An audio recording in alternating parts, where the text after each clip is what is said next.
Sinong bisita? Bumalik ba ang anak ko? Hindi, lalaki. Sinong lalaki? Ayun siya, nakaupong mag-isa.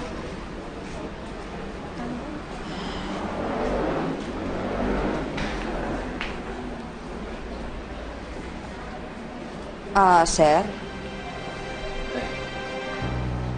Ako po bang hinahanap niyo? Sorry, pero mukhang nagkakamali kayo. Eh, kayo po talaga sadya ako dito, Miss Sandoval. Eh, pinapunta ako dito ng nanay ko. Sino na niyo? Ay, si Biring ko. Gusto daw niya tumistigo para linisin daw po ang pangalan niya.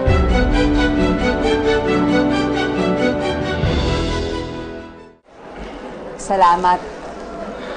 Mabuti naman at pumayag na si Biring. Kumusta na siya? Hindi ko akalaing buhay pa pala siya. Matagal na kasi akong walang balita sa kanya. Eh, simula ako nung mapanood niya kasi sa TV, hindi na siya mapakali. Eh, nagsisisi daw siya na hindi niya daw nailabas ang katotohanan dati. Pero alam niyo, ma'am, hindi niyo rin siya masisisi. Dahil yung mga panoong yun, eh, takot na takot din siya. Naikwento rin sa akin ni nanay na binisita daw siya nung Norin Perez ba yun? Nung ando pa sa ospital si nanay, nagpapagaling ng sakit niya sa puso. Eh, yun nga daw, pinagbantaan daw siya.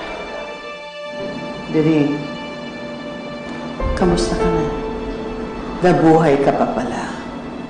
Nagpunta ako para ibigay itong tulong ko pang paggamot mo. Maraming sobra ito. Iba ang bait ko, pero masama akong magalit. Wala akong pakialam kung ano man ang nakita mong nangyari sa bahay ko. Pag nagsumbong ka sa mga pulis, mamamatay ka at ang buong pamilya mo. Kaya kung ako sa'yo at gusto mong mabuhay kayong lahat, mananahimik ka.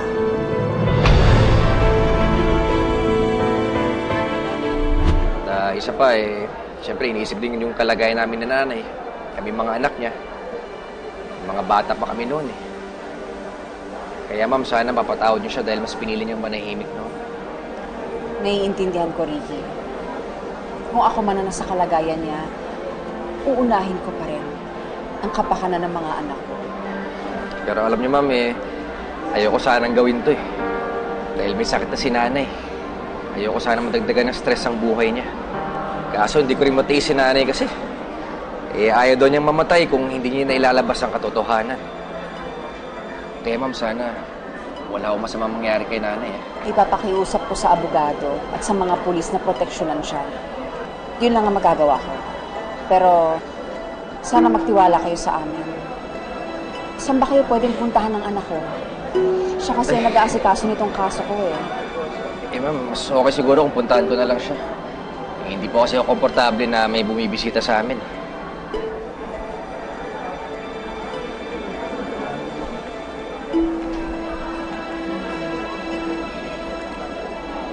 Ito address niya. Dito mo siya pupuntahan na Princess ang pangalan ng anak ko.